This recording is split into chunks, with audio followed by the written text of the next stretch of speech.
Hello, Whovians, and welcome to my latest Doctor Who review, where today I review Peter Davison's third story, which is the 118th Doctor Who story, Kinder. It is also the third story in season 19 of Doctor Who. So, Kinder. Well, after two crap stories to begin Peter Davison's era, we get this one. And before I go into whether I like the story or not, I'll give you the basic rundown of the plot. The TARDIS visits the planet Devaloka, where Nyssa remains behind in the ship to recover from a mild mental disorientation, while the Doctor, Tegan and Adric explore. Tegan falls asleep under some wind chimes and becomes possessed by an evil force, the Mara. And that's basically it. That's the basic rundown of the plot. So, Kinder. Kinder. Well,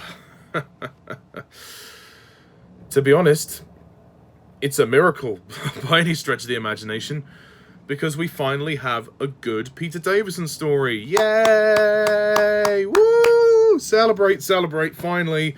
Finally, this is where the Peter Davison era begins. This is the start of his era. The first two stories, crunch, paper, throw them in the bin. Crunch, paper, throw them in the bin. Kinder, here we are. In my opinion, this is easily the best Peter Davison story so far. I mean, this is only his third one, so we've got several more to get through. But Kinder is a good story. I'm not going to say it's perfect. I'm not going to say it's a masterpiece. It is in no way. It's not even a great story. It's decent. It's good. I like the story. I think it's good, and it's a massive improvement over the previous two stories, at least. But Kinder is not a perfect story. I really enjoyed this story for what it was. It has some really great ideas in it.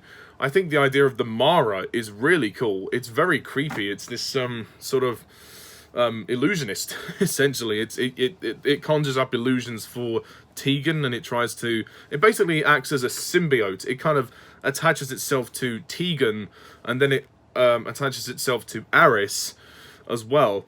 And it's trying to find a host, like a human host, to carry out its deeds, but its true form is a snake. Even though the big giant snake at the end could be a bit dated by this point, could be a little bit silly, but I don't mind it too much. It doesn't bother me. I think the concept of the Mara is really cool. I mean, particularly in the opening parts of the story, when Tegan is being possessed, she's in this kind of... she's surrounded in nothing but black, and there's these white ghost-like people who are there trying to convince her that it's real when it's really not. And then there's a clone made of Tegan, and then the guy there says, you two have to decide which one of you is real or not. So there's a lot of mind fuckery in this story. There's a lot of trippy shit in this story. Not that I'm saying that as a compliment, because it works in the favour of this story. It really is quite scary, that part, actually. I was very creeped out. And those people who are in the white makeup, they reminded me of Pennywise the Clown from the film It. Look it up. It's a pretty scary film. But obviously this came much before that. But even so, I really like the fact that this story is more scary, and it is more, threatening in those sense. And the Mara is a really creepy villain. But I can't see who is listed as the voice, but whatever. It doesn't matter. It's when we hear the true voice at the end, it's really quite scary. And I think this is Janet Fielding's best performance. She's probably the standout performance of the entire story, because there's a scene when the Mara is transferring her consciousness onto Aris's body, and Janet puts on a British accent, because she's Australian. She puts on an English accent, and she's doing all this and all that, and it's really creepy. It's really kind of freaky. This story is pretty scary. I think it is anyway. As for the rest of the story, it's good. I mean, I'm not going to say it's perfect. Like I said, there are some minor problems. As for the rest of the cast, there's quite a lot of people, so I may not mention all of them, but the main ones, obviously, Peter Davison, I mean, the guy is trying, but I don't see the Doctor. I just don't see it. I mean, he is a bit better in this story than he is in the first two stories, especially towards the end, when he's in control of the scene, when everybody's holding the mirrors up, and they're trying to stop the Mara. He's like, make sure you keep those there, make sure you keep this there, make sure you keep that. He's never fully in command until the end, and that's my problem with this story. The Doctor feels kind of powerless. He feels like he doesn't know what he's doing, and that's mainly J&T's fault. They've written the Doctor as if, you know, he's a fucking clueless idiot, as if he doesn't know what he's doing half the time, or he doesn't know what the hell is going on, and I think that's wrong. The Doctor should always be one step ahead of everyone else. He's a Time Lord. He has a super brain, you know, let him use it. I mean, there's even a part where I think someone says to him, like, you know, do you know what this is or whatever? And he's like, I don't know. Like, I mean, come on, you know, you're the Doctor, man. You're supposed to know these things, you know. I don't get it. Like, it's really weird writing. I still feel like Davison's Doctor is really confused. I don't understand what they were trying to do with Peter Davison as the Doctor. I really don't. I'm sorry, I don't get it. But whatever, he tries to give a good performance, and, you know, he's certainly got the energy, so I'll give him that. Matthew Waterhouse as Adric, once again, just bland as anything. Janet Fielding, I've already mentioned. Nyssa, now I have to mention Nyssa. Sarah Sutton is not really in this story that much as Nyssa. This is because J&T had planned to get rid of Sarah Sutton out of the show, and this was meant to be her last story. But that changed. Something happened and plans changed, and then Nyssa was allowed to continue in the show, for a bit longer. So Nyssa only appears in this story at the very beginning of the story and at the very end. She doesn't do anything in this story, so if you're wondering why she's not there, that's the main reason. I would have liked her to be involved in the story a bit more, but whatever. It's not really a major issue to me. She will be back in the next story, The Visitation. But yeah, I mean, J&T felt that the TARDIS was getting overcrowded with a lot of people, but I reckon he was just trying to save on the budget, to be honest. But anyway, we'll get more on that when the companions start to leave. We have Nerys Hughes playing the part of Todd. He's very good. The villain, the sort of main human antagonist we have is Hindle, Simon Rouse. He's a good villain. I like him. He's very devilishly evil. I mean, he's a very nasty man. I don't like him. If that's any consolation, I don't like him at all. His character's a real dick. He's a slime ball. He gets put in charge, stupidly. Obviously, unbeknownst to the others, that, you know, that he was gonna overthrow them. But he basically becomes an asshole, and he tries to boss Adric around. He tries to tell people what to do all the time. He does get kind of annoying. But then there are these weird moments when he actually acts very pathetic. Like, there's a moment when I think it's Sanders comes back. He's in this giant robot machine, and he's coming back towards the base. And he's like, "No, go away! Let it go away, mummy!" It's like, what the fuck? What the hell was that? That's the most hammy piece of acting I've ever seen. Oh, mummy! Oh, you know, it's so stupid. Oh, some of the acting in this story is really hammy.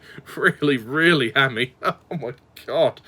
I just cringed at that part. And also, the giant robot machines, they basically look like, you know the film Avatar, James Cameron's Avatar, they have these giant mechanical robot machines. They kind of look like the crappier versions of them. They just look really obvious and really cheap. I mean, they're not in the story much. They don't feature that much. I don't know why they need them. They're just there. But whatever, that's another thing. I do find parts of the narrative a little bit complicated.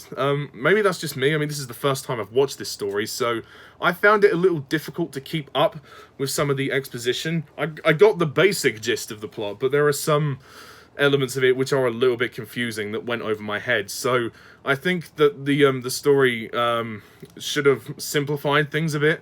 It's only 4 parts long, and the pacing suffers a little bit from this, I must say. The pacing, while it's better paced than the previous stories, the previous 2 stories, that is, it does, in the middle, start to drag when they start to stop and explain everything, and I'm just kind of like, what? Yeah, I'm a little bit, like, confused about some of the parts, if I'm going to be completely honest. As I said, the climax with the giant snake, it looks a little silly. Perhaps it is a bit stupid that they can take down the Mara just by pointing mirrors and having the Mara be, you know, reflected in the mirrors. That does come across as a little bit silly, if I'm going to be completely honest, and not in a good way. There are other supporting characters. There's this old lady called Panna, played by Mary Morris. She's quite good in her part. And she is accompanied by a little girl called Karuna. Karuna, yes. Karuna, who's played by Sarah Prince. She's a good little actress. She's the young girl with very long brown hair. She gives a very interesting performance. There's not much to her character, but she's basically just kind of an assistant to the old lady, and then eventually the old lady being Panna, and Panna eventually, her mind gets transferred to, her consciousness gets transferred to Karuna at the end, which, I mean, to be honest, seems completely irrelevant to the main story. I should mention also Adrian Mills as Aris. Aris is good. At first, he doesn't have a speaking voice, which is interesting, but then as the story goes on, when he gets possessed by the Mara, you know, he really does find his voice, which is interesting. I just don't find the other Kinder people very interesting, if I'm going to be honest. They're not that great. I mean, obviously the main characters that we follow are fine, but the rest of them, they're just kind of weird. Like, I don't know, there's this one guy who wears a green mask. He takes it off and starts dancing around, so what the hell? I don't know. There are some really weird elements to this story. The set design is very good. I like the interior set as well. They're very good. Also, I have to mention Anatta, played by Anna Wing. I believe she is the woman who accompanies the Doctor through most of the story. If I'm wrong, correct me, but I think that's who she is. She's a very good character, and she becomes like a nice one-story companion, I'll say.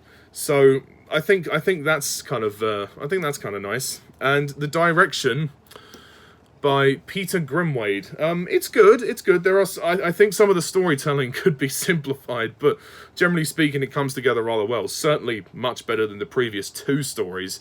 And the script is written by Christopher Bailey. It's a decent script. It's got some great ideas in there. I think concept is better than execution on this one, but it definitely has some good ideas. Although, unfortunately, my good friend and subscriber Nicholas Payne, he hates this story. Gee, Nick, I'm sorry. I mean, I respect your opinion, of course, but I just don't get it. I'll probably have to watch your review of this story if you have done a review of this story. And again, it's your opinion. That's fair enough. Perhaps to me, this story is a little bit overrated. A lot of people love this story, which is fine. You know, good for them. But I think it is not the greatest story ever made. But and again, I'm just not really intrigued by Peter Davison's Doctor yet. I don't know if I ever will be, to be honest. I don't know if I ever will be. But, yeah. So, for me, Kinder is a very mixed bag, but I enjoyed it enough. It was good. It was decent. So, I will give Kinder a 7 out of 10.